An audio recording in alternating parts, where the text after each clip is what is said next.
Hi, how is everybody this morning? Drop a comment below and see if there's anything worthy to chat about from the last few days in your life. We went out to crepe place, beautiful, cute crepe place last night for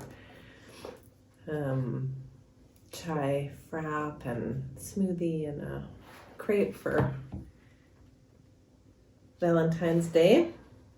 So cute there. I should have taken some pictures. It's a really cute place. If you come to PV, it's very romantic. It's like all outdoor gardens, and we sat on the top floor last night. It's really cool. I wanted to read a little bit to you today. I was feeling drawn to reading this book called The Surrender Experiment, Michael Singer.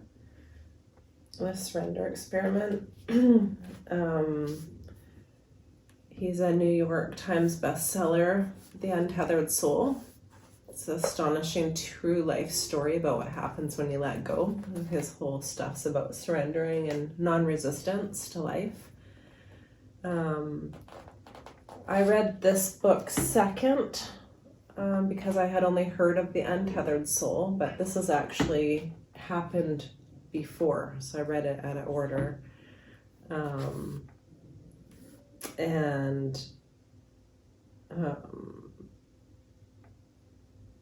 He's Michael Singer, author of Untethered Soul, tells an extraordinary story of what happened when, after a deep spiritual awakening, he decided to let go of his personal preference and simply let life call the shots.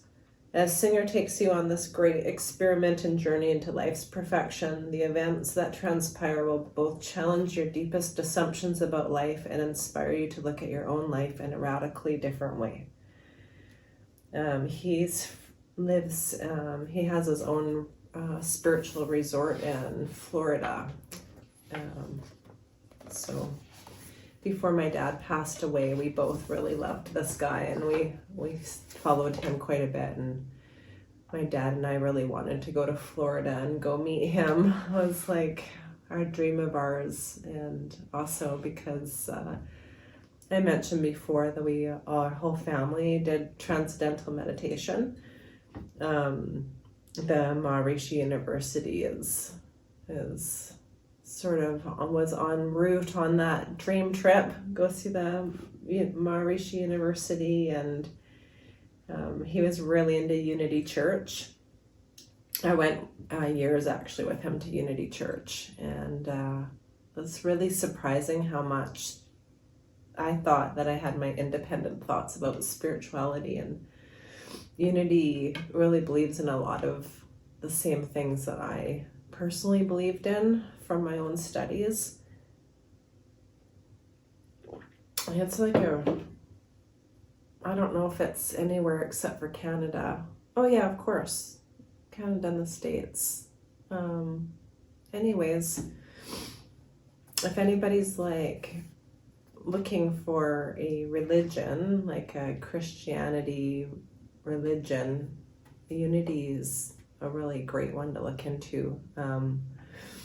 The main difference there that I think is like that Unity believes that the Christ is within us, that energy, and Jesus said that like anything he could do, we could also do. So it's more empowering. I think some of the other religions, to me, and I'd probably upset people, but some of them to me make me feel like they preach that God and Jesus and everything's outside of you, and that you need to go listen to somebody else's interpretation of the Bible.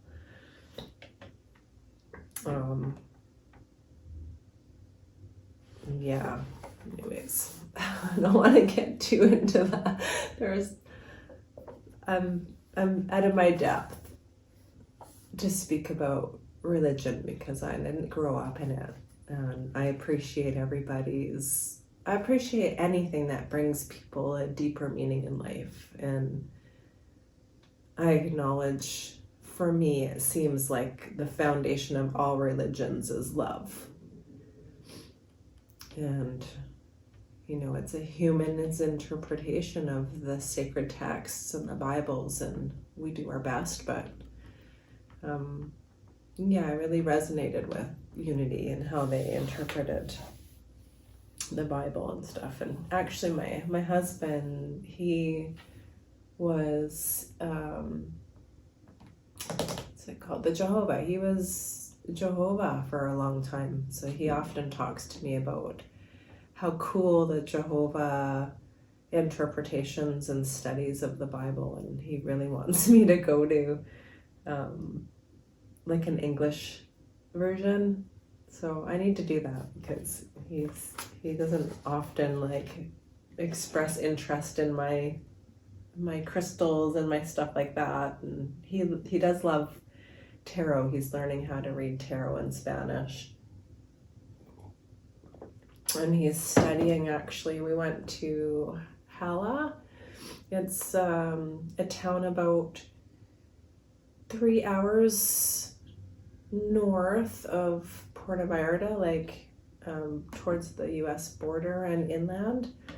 And it's surrounded by volcanoes, and it's well known for the white witches there, for the healers. Hala is Jala. It's well known for healers, and so we went there on a trip and met a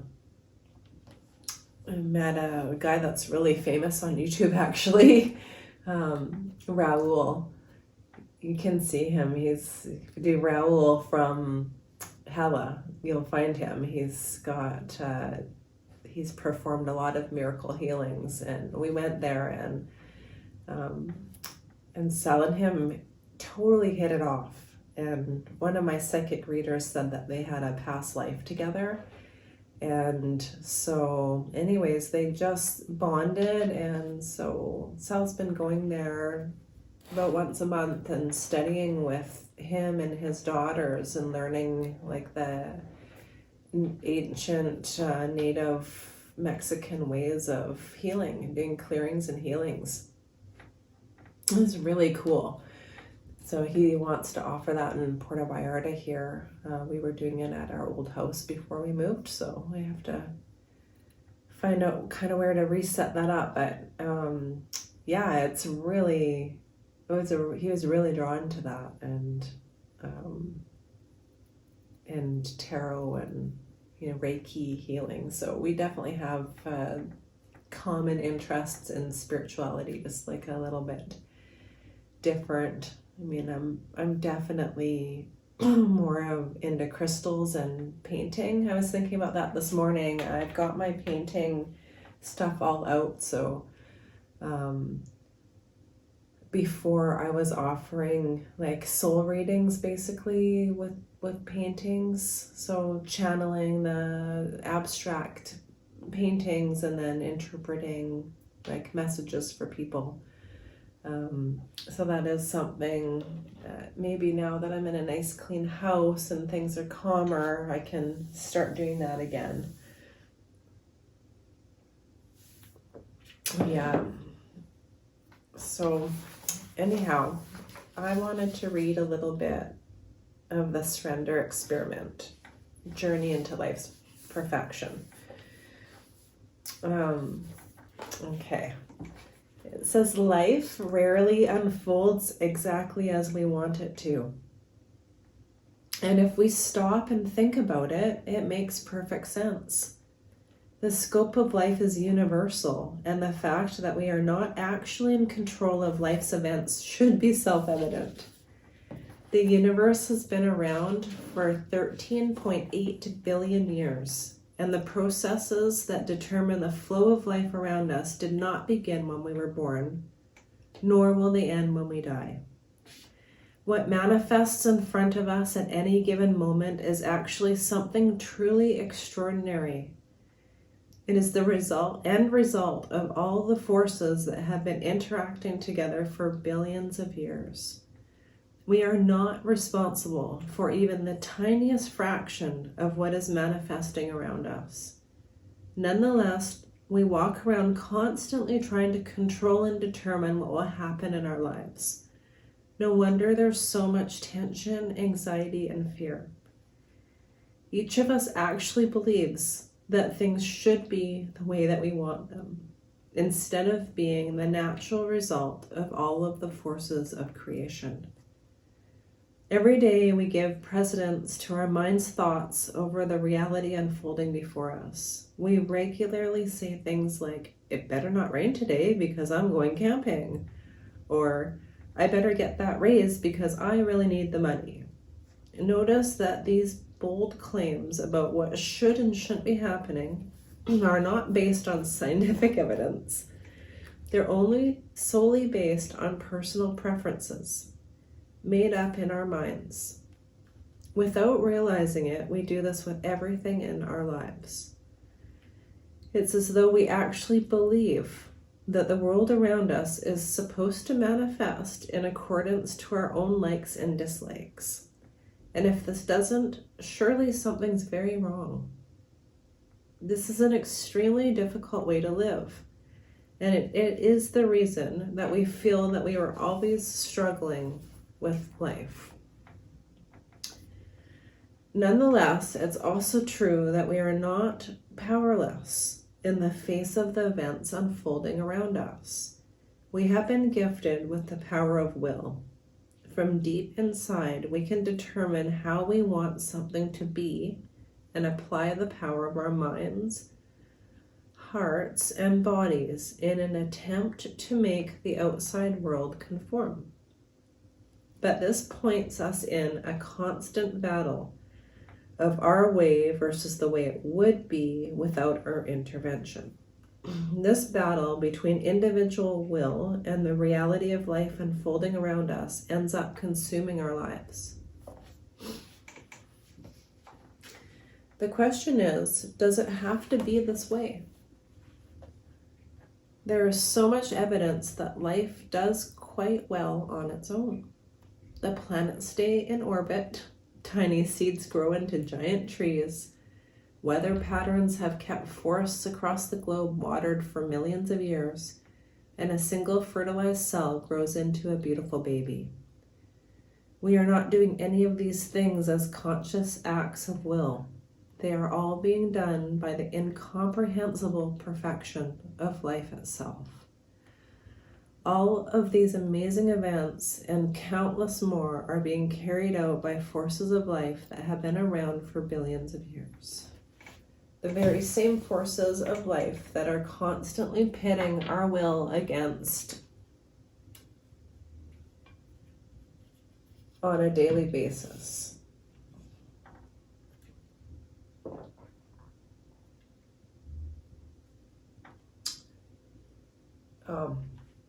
Sorry, that didn't make sense. So it said, to recap, let me go back. All of these amazing events and countless more are being carried out by the forces of life that have been around for billions of years. The very same forces of life that we are constantly pitting our will against on a daily basis. If the natural unfolding of the process of life can create and take care of the entire universe, is it really reasonable for us to assume that nothing good will happen unless we force it to? It is to the exploration of this intriguing question that this book is devoted. I want to stop there and show you the card I pulled today.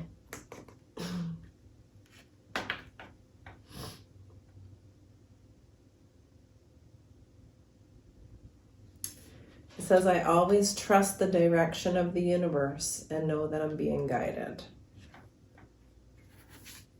And oneness is my true nature. This is from Gabby's The Universe Has Your Back. She has a book and a card deck. It's really beautiful. I always trust the direction of the universe and know I'm being guided.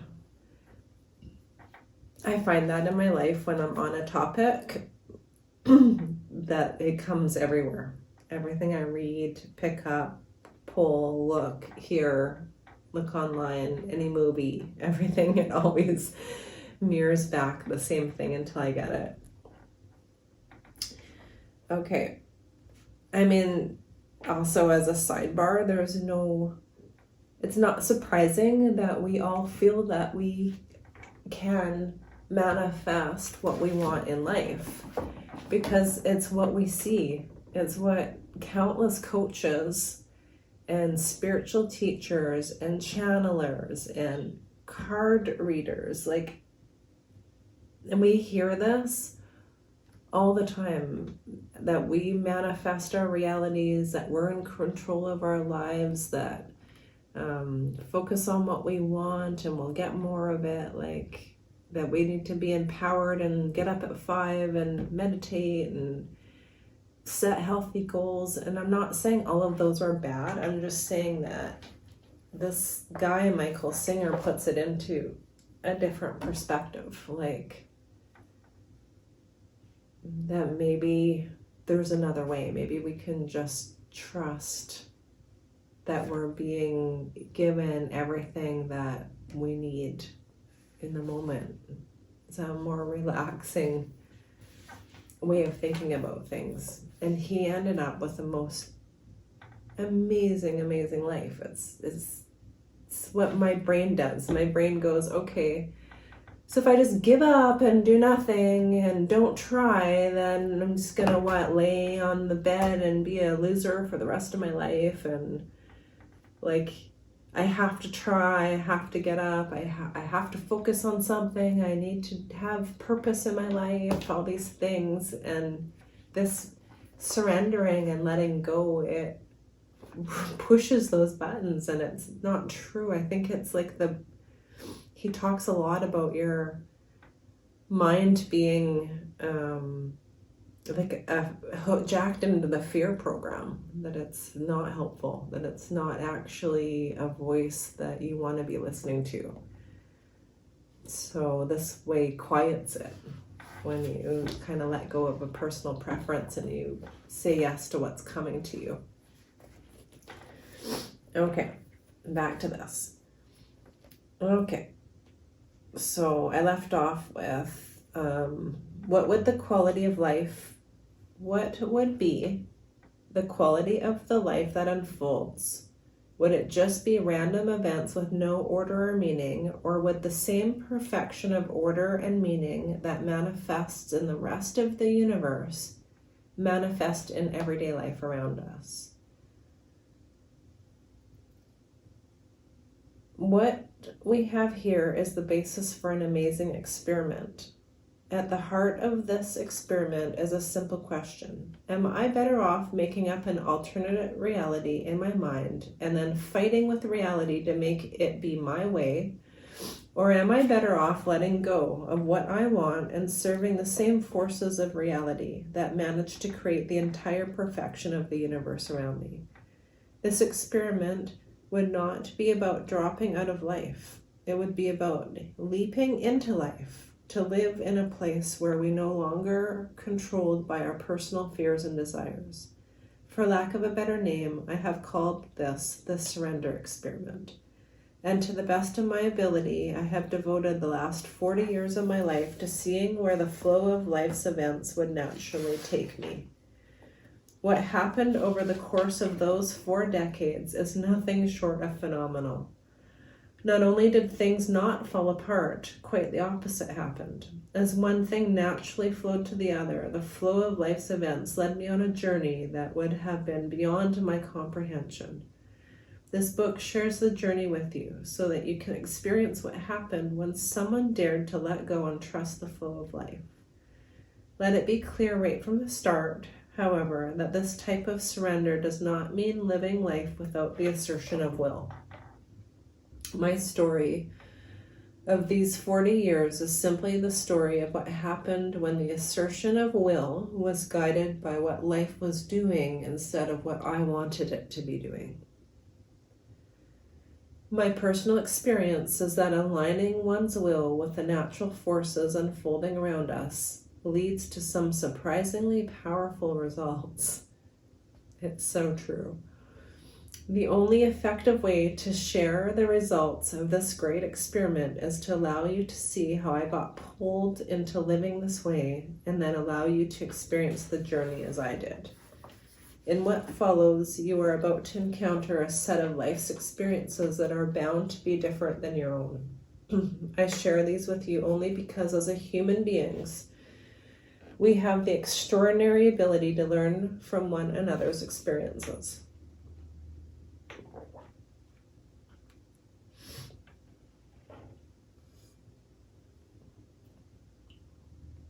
You don't have to live as I did in order to be affected by what happened to me.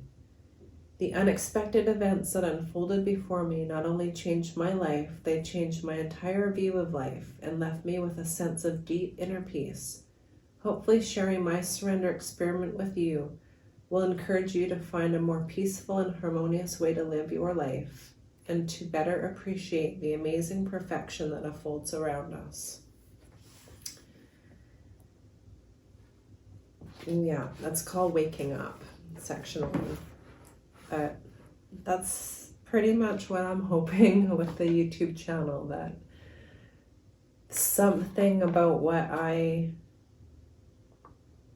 experienced will be of benefit to somebody out there that's maybe gone through the same thing or can't see on the other side of the valley that there's a way out.